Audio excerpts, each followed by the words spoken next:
ಬೆಳೆದಿರ್ತದೆ ಅಂತ ಹೇಳ್ತಾ ಇದ್ದಾರೆ. ಅಂಥ ಕಾಕ್ಸಸ್ನ ಸರ್ಕಾರ ಆ ದಿಶೆಯಲ್ಲಿ ಹೆಜ್ಜೆ ಅಂದ್ರೆ ನಮ್ಮ ದೇಶದ ಅನೇಕ ಸಮಸ್ಯೆಗಳಿಗೆ ಅಧಿಕಾರಶಾಹಿಗಳು ರೀ ಇವ್ರು ಎಷ್ಟು ಅದಾರ ಈ ದೇಶದೊಳಗೆ ಅಂದ್ರೆ 1% 2% ಇದ್ದಾರೆ. ಅದು ಇಡೀ ವ್ಯವಸ್ಥೆ ಅವ್ರ ಕೈ ಆಗದ. ಕರೆಕ್ಟ್. ಅದಕ್ಕೆ ನಾನು ಹೇಳ್ತಾ ಇರೋದಂದ್ರೆ ಸಾಹಿತಿಗಳನ್ನ ಅವ್ರು ಸ್ವತಃ ಅವರಲ್ಲೇ ತಿಳುವಳಿಕೆ ಇಲ್ಲದಕ್ಕೋ ಅದು ಮತ್ತೇನೋ ಕಾರಣಗಳು ಆ ಮತ್ತೆ ಬೇರೆ ಎಲ್ಲಕ್ಕಿಂತ ಹೆಚ್ಚಾದ ಕಡೆಗೆ ಅಟ್ಲೀಸ್ಟ್ ಕೊಡೋದ ಒಂದಿಷ್ಟು. ಈ ವರ್ಷ ನೋಡ್ರಿ ನಿಮ್ಮ ಸಂಸ್ಕೃತಿ ಇಲಾಖೆ ಏನು ಪಾಪ ನಾಟಕರಿಗೆ ಕಲಾಕಾರ ದುಡ್ಡ ಕೊಟ್ಟಿಲ್ಲ ಪಾಪ ಬದಗವ್ರ ಹಂಗೆ ಅವರು. ಕರೆ ಕರೆ ಕರೆ ಸರ್. ಅದಕ್ಕೆ ನಾನು ಹೇಳ್ದೆ ಮತ್ತೆ ಇಚ್ಛಾಶಕ್ತಿಯ ಕೊರತೆನ ರೀ. ಆ್ಯಕ್ಚುಲಿ ರೀ ನಮ್ಮ ಸರ್ಕಾರ ಏನು ಮಾಡಬೇಕಂದ್ರೆ ಮನಸ್ಸು ಮಾಡಿ ಸರ್ ಈ ಒಂದು ಪುಸ್ತಕ ಪ್ರಾಧಿಕಾರಕ್ಕಾಗಲ್ರಿ ಈ ಕಲೆ ಒಂದು ಅಕಾಡೆಮಿಗಳಿಗಾಗಲಿ ಸಾಕಷ್ಟು ಧಾರಾಳವಾಗಿ ಕೊಡಬೇಕಾಗ್ಯದ್ರಿ. ಆದರೆ ಅದಕ್ಕೇನು ಹೇಳ್ತಾರಪ್ಪ ಅಂದ್ರೆ ಕೊಡಬಿಲ್ಲ ಅಷ್ಟು ಬಂದು ದುಡ್ಡು ಹೊಂಡೋದಿಲ್ಲ ಅಂತಾರೆ. ಪ್ರತಿ ವರ್ಷ ಸ್ವತಃ ಸಿದ್ದರಾಮಯ್ಯ ಹೇಳ್ಕೊಳ್ತಾರೆ 4 5 ಲಕ್ಷ ಕೋಟಿ ರೂಪಾಯಿಗಳನ್ನ ನಾವು ತೆರಿಗೆ ಎಬ್ಬಿಸ್ತು ಅಂತ ಹೇಳ್ತಾರೆ. ಆ ತೆರಿಗೆ ಅದಕ್ಕೆ ಹಾಕ್ತಾರಪ್ಪ ಇವರು ನಾವು ಕೇಳಿದಾಗ ಇಲ್ಲ ಮೋದಿಯವ್ರ ಸರ್ಕಾರ ತೊಗೊಂಡು ಹೋಗಿಬಿಡ್ತದೆಲ್ಲ ನಮಗೆ ಅದರಿಂದ ₹1 5 ಮಾತ್ರ ಕೊಡ್ತದೆ ಅಂತ ಹೇಳ್ತಾರೆ. ಅಂದ್ರೆ ಇಲ್ಲಿ ಎಲ್ಲ ಸಮಸ್ಯೆಗಳಿಗೆ ಹೆಚ್ಚಿಗೆ ಈ ರಾಜಕಾರಣಿಗಳು ಅಧಿಕಾರಶಾಹಿ ಜನ ಕಾರಣ ಅಂತ ನಿಮ್ಗೆ ಅನಿಸೋದೇನ್ರಿ ಅಂತಾರೆ. ನಿಜಕ್ಕೂ ಸರ್ ಅನಿಸೈತ್ರಿ ಸರ್. ಯಾಕಂತಂದ್ರೆ ಎಲ್ಲ ಹಿಡಿತ ಇರೋದನ್ನು ಅವ್ರ ಕಡೆಯಿಂದ ಸರ್. ಈ ಪ್ರಾಧಿಕಾರಿಗಳು ದುಡ್ಡು ಬಿಡುಗಡೆ ಮಾಡೋರು ಅವರು ರೀ, ಪುಸ್ತಕ ಖರೀದಿಯೊಳಗೆ ಸಗಟು ಇದ್ರೊಳಗೆ ರೀ ಅಲ್ಲಿ ತಾವು ಇದು ಮಾಡೋರು ಅವ್ರ ರೀ. ಯಾಕಂದ್ರೆ ಪ್ರತಿಯೊಂದು ಏನಾಗ್ತದೆ ಇನ್ನು ಬಾಯಿಂದ ಹೇಳೋ ಅವಶ್ಯಕತೆ ಇಲ್ಲ ಸರ್. ಆ ಸಂಸ್ಕೃತಿ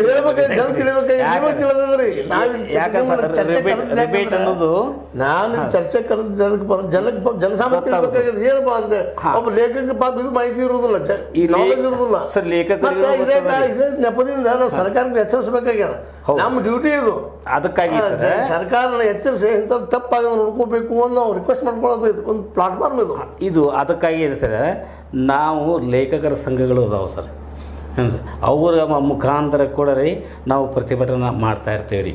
ಮತ್ತು ರೀ ಪ್ರಕಾಶಕರಿಗೆ ಕೂಡ ರೀ ಅವ್ರಿಗೆ ಮನವಿಯನ್ನು ಮಾಡಿ ಅವ್ರಿಗೆ ಕೊಡ್ತಕ್ಕಂಥ ಏನು ಸರ್ ಹೆಚ್ಚಿಗೆ ಮಾಡ್ಬೇಕು ಅವರು ಮಾಡ್ತಾ ಇದ್ದಾರೆ ರೀ. ಪ್ರಕಾಶಕರಿಗೂ ಒಂಥರ ಕಂಟಕ ಅದಾವೆ ರೀ, ಸಾಹಿತಿಗಳಿಗೂ ಒಂಥರ ಕಂಟಕ ಅದ ರೀ.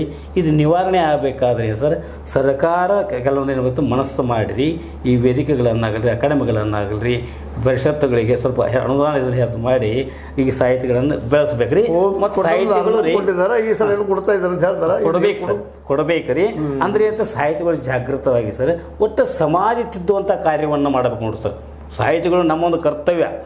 ಯಾಕಂದ್ರೆ ನಾವೇನು ಸರ್ ನಮ್ಮ ಸಾಹಿತ್ಯ ರೀ ನಮ್ಗೆ ಎಷ್ಟ ಅಲ್ಲ ರೀ ಯಾವಾಗ ಸಮಾಜ ಪುಸ್ತಕ ರೂಪದಿಂದ ಬತ್ತಿಲ್ಲ ರೀ ಆ ಪುಸ್ತಕದಿಂದ ಜನರಿಗೂ ರೀ ಯಾಕೆ ಈ ಮಾತು ಕೊನೆದಾಗಿ ಕೇಳ್ತಾ ಇರೋದು ಪಾಪ ಅನೇಕ ಲೇಖಕರು ತಮ್ಮ ಪುಸ್ತಕಗಳಂತ ಮನೆಯಲ್ಲಿ ಕೂತಿದ್ದು ಅವು ಕೊರಲೆತ್ತಿ ಹೋಗಿದ್ದು ಮಾಡಿದ್ದು ಮಾರಾಟ ಆಗಲಾರ್ದು ನೋಡಿದ್ದೀವಿ ಸ್ವತಃ. ಪಾಪ ಅದರಿಂದ ಇಡೀ ನಮ್ಮ ಜೀವನ ಕಳ್ಕೊಂಡಿದ್ದು ನಾವು ನೋಡಿದ್ದೀವಿ ಸಾಕಷ್ಟಾಗಿ.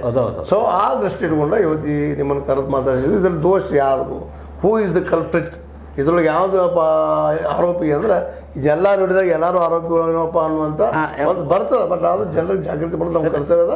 ಆ ದೃಷ್ಟಿ ಇಟ್ಕೊಂಡು ಇವತ್ತು ಕರೆದು ಮಾತಾಡಿ ನನ್ನೊಂದು ವಿನಂತಿ ಅಂದ್ರೆ ಸರ್ ಸಾಹಿತಿಗಳಾಗಲಿ ಲೇಖಕರಾಗಲಿ ಕವಿಗಳಾಗಲಿ ಸಾಧ್ಯವಾದಷ್ಟು ಸರ್ ತಮಗೆ ಬೇಕಾದಂಗೆ ಬರೆಯದೆ ಹೌದು ಸರ್ ಅದು ಒಂದು ಸ್ವಲ್ಪ ನಮ್ಮ ಒಂದು ಸಾಹಿತ್ಯ ರೀ ಮತ್ತೊಬ್ಬರ ಮನ ಪರಿವರ್ತನೆ ಆಗುವಂಗೆ ಬರೋದು ರೀ.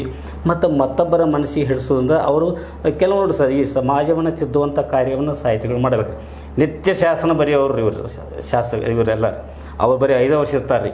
ನಿತ್ಯ ಶಾಸನ ಬರೆಯುವಂಥದ್ದು ಒಂದು ಲೇಖನಿ ಅಂದ್ರೆ ಸರ್ ಏನೆಲ್ಲ ತಿದ್ದುವಂಥ ಕಾರ್ಯ ಸರ್. ಲೇಖನಿ ಅಂದ್ರೆ ಸಾಮಾನ್ಯ ಅಲ್ಲ ಸರ್. ಖಡ್ಗಕ್ಕಿಂತಲೂ ರೀ ತೀಕ್ಷ್ಣವಂಥ ಕಾರ್ಯವನ್ನು ಒಂದು ಲೇಖನಿ ಮಾಡ್ತಾರೆ ಲೇಖಕರು.